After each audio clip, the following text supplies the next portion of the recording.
बोलो शिव भगवान और पार्वती माता की जय हो। सोमवार व्रत कथा। एक समय की बात है, किसी नगर में एक साहूकार रहता था। उसके घर में धन की कोई कमी नहीं थी, लेकिन उसकी कोई संतान नहीं थी। इस कारण वह बहुत दुखी था, परंतु प्राप्ति के लिए वह प्रत्येक सोमवार व्रत रखता था और पूरी श्रद्धा के साथ शिव मंदिर जाकर भगवान शिव और पार्वती की पूजा करता था। उसकी भक्ति देखकर एक दिन माँ पार्वती प्रसन्न हो गई और भगवान शिव से उस साहूकार की मनोकामना पूर्ण करने का आग्रह किया। पार्वती जी की इच्छा सुनकर भगवान शिव ने कहा कि हे पार्वती, इस संसार में हर प्राणी को उसके कर्मों का फल मिलता है और जिसके भाग्य में जो हो उसे भोगना ही पड़ता है। लेकिन पार्वती जी ने साहूकार की भक्ति का मान रखने के लिए उसकी मनोकामना पूर्ण करने की इच्छा जताई। माता पार्वती के आग्रह पर शिव जी ने साहूकार को पुत्र प्राप्ति का वरदान दिया, लेकिन साथ ही यह भी कहा कि उसके बालक की आयु केवल 12 वर्ष होगी। माता पार्वती और भगवान शिव की बातचीत को साहूकार सुन रहा था। उससे ना तो इस बात की खुशी थी और ना ही दुख।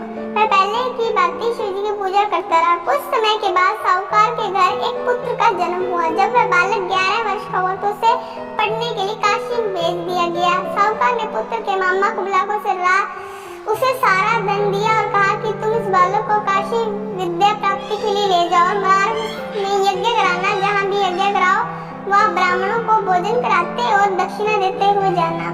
दोनों मामा भांजे इसी तरह यज्ञ कराते और ब्राह्मणों को दान दक्षिणा देते काशी की ओर चल पड़े। रात में एक नगर पड़ा जहाँ नगर के राजा की कन्या का विवाह था, लेकिन जिस राजकुमार से उसका विवाह होने वाला था वह एक आंख से काना था। राजकुमार के पिता ने अपने पुत्र के काना होने की बात को छुपाने के लिए एक चाल सोची। साहूकार के पुत्र को देखकर उसके मन में एक विचार आया। उसने सोचा क्यों न इस लड़के को दूल्हा बनाकर राजकुमारी से विवाह करा दूं। विवाह के बाद इसको धन देकर विदा कर दूंगा और राजकुमारी को अपने नगर ले जाऊंगा।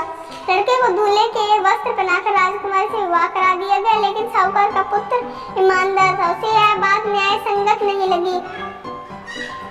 उसे अवसर पाकर राजकुमारी की चुन्नी के पल्ले पर लिखा कि तुम्हारा विवाह तो मेरे साथ हुआ, लेकिन जिस राजकुमार के संग तुम्हें भेजा जाएगा वह एक आंख से काना है। मैं तो काशी पढ़ने जा रहा हूँ।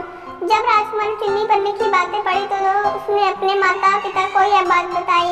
राजा ने अपनी पुत्री को विदा नहीं किया, जिससे बारात वापस चली गई। दूसरी ओर साहूकार का लड़का और मामा काशी पहुंचे और वहां जाकर उन्होंने यज्ञ किया। जिस दिन लड़के की आयु 12 साल की उसी दिन यज्ञ रखा गया। लड़के ने अपने मामा से कहा कि मेरी तबीयत कुछ ठीक नहीं है।